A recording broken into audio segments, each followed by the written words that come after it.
Dolly, as we all know, spent a lifetime writing and performing songs that touched countless people and generations of other musicians. One of the artists she influenced is Grammy-winning country superstar. That's Carly Pearce, standing next to Dolly. Parton surprised her back in 2021 with an invitation to become an official member of the Grand Ole Opry. Big deal. Well, I came here today to tell you you are now an official member of the Grand Ole Opry. Well, you can't do it sitting down.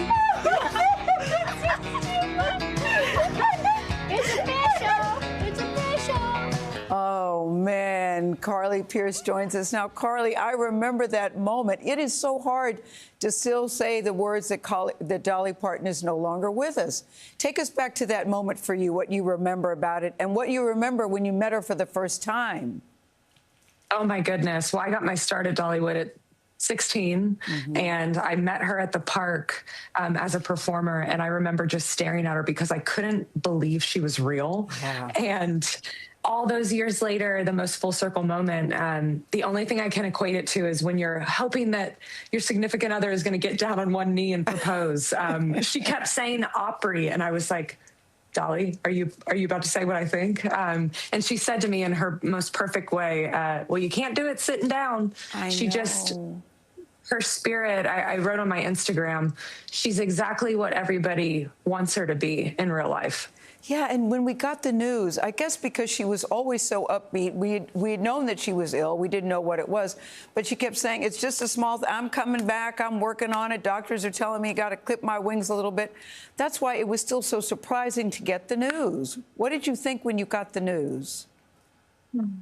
I never thought of a world where she wouldn't be here. Yes. And it just feels not real to me. I was so saddened. We had just honored her at the ACM Honors this past week. I sang 9 to 5 for her, and she had a little video and was a whole part of our show as the ACM icon. So it was just a really crazy thing. And I will tell you, I opened a vinyl record the night before she passed away of hers that I had for like 2 years. And I just wanted to listen to it. And it was weird, just that moment. You know, the beauty of Dolly Parton is even though you didn't know her, everybody felt we did know her, and everybody felt she's my friend and that she likes me.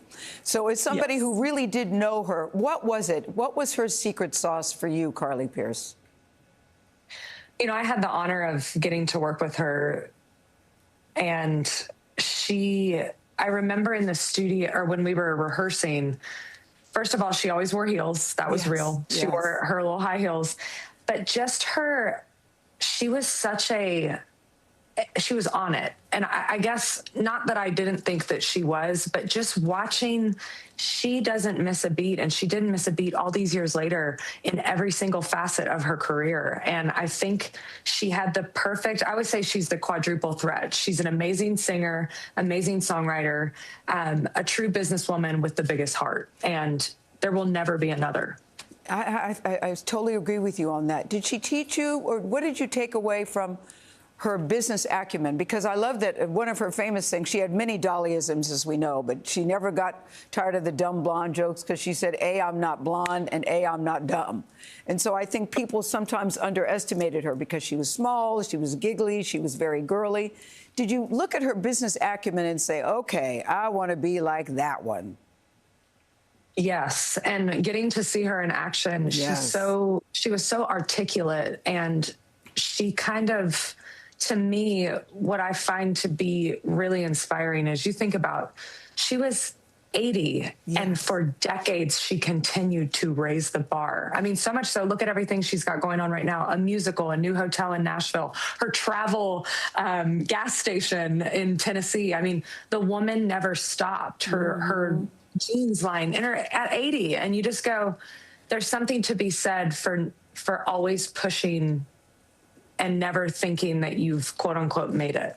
The world would be a much better place, Carly. I know we agree on this. If there were more people that behaved and acted the way Dolly Parton did, what's the best way you want us to remember her as we navigate these next few days, talking and celebrating Dolly Parton?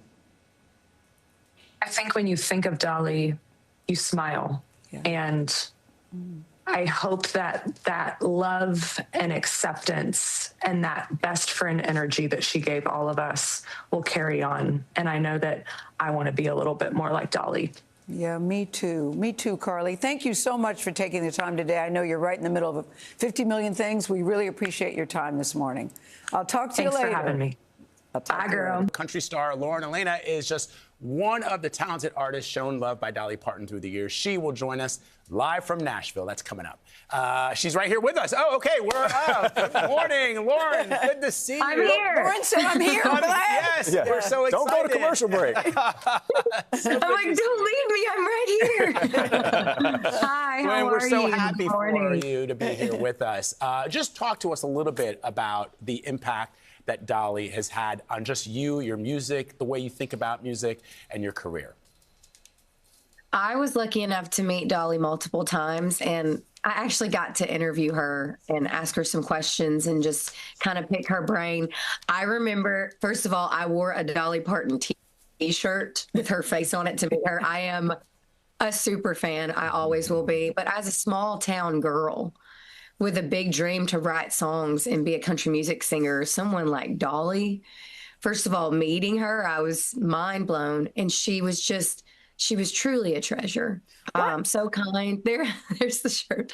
So kind, so humble. And I asked her best advice for me. And she said, never put the career first. Put God first, then your family, then the career. And she said, it's really worked for me.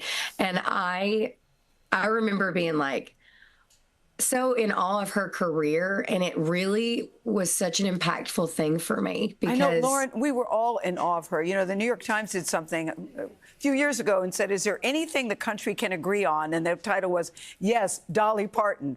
Why do you think that she was so beloved and transcended genders, race, generations? Why do you think that is? her heart, her kindness. There you go. She never, I never heard her speak a bad word about anyone. That's right. And she welcomed everyone with open arms and love. Honestly, that's how we all need to live. If there's anything outside of her music was the most impactful music in my life ever. There will never be another artist that will impact me the way Dolly did. But more so than that, it was the person she was. Everyone has said this. I mean, we should all live a life where when we pass away, people talk about us the way they talk about Dolly Parton. Yes. Because yes, there's no one that can say something bad about her. She was class, and she dressed the way she wanted. She taught. She was humorous, and she just did everything the right way. I mean, she was just such an incredible human. yes. Lauren, I've never, I was saying this before, but I can't name a musician, I mean, almost male or female, who wasn't influenced by her in some way. And it crosses generations, which is what's extraordinary. Why do you think she had such a great influence across all generations? Well, the talent. I mean, her talent is unmatched. I mean, if you look at the catalog of songs that she wrote, I mean, she's written thousands of songs. I mean, she's just, and she had a way of sharing her story, her small town. She came from nothing story, and she made people feel seen and heard and not judged. And I mean, she was just the best. Yeah. I mean, how could you? I like as a small town girl, I didn't come from money. My parents were hardworking people, and she was a voice for girls like me. She was a voice for everyone. But I mean, you talk about coat of many colors. Mm-hmm. My great grandmother and her sister put their scraps together and made a coat of many colors for each of them. And I inherited it. I've worn it at the Grand Ole Opry. I've sang in it. Like, that's what she was for people. She was a voice for everyone. You are right. You're right about and it didn't matter where you came from or what you had or what you didn't have. She just was generous and loving and kind. And I think when you are such a good person like that, your brand, if you will, the person that people are looking up to, the icon that she was, it was genuine. And I think when people see something genuine, no matter where they come from, they can feel it. Yeah, and you said it best. I'm so grateful. And you said it So best a grateful second to have ago. you. She is all class and a little bit of sass. But Yeah. Lauren, Alaina, thank A you so lot. much. A lot of of sass. Thank you so much for joining us.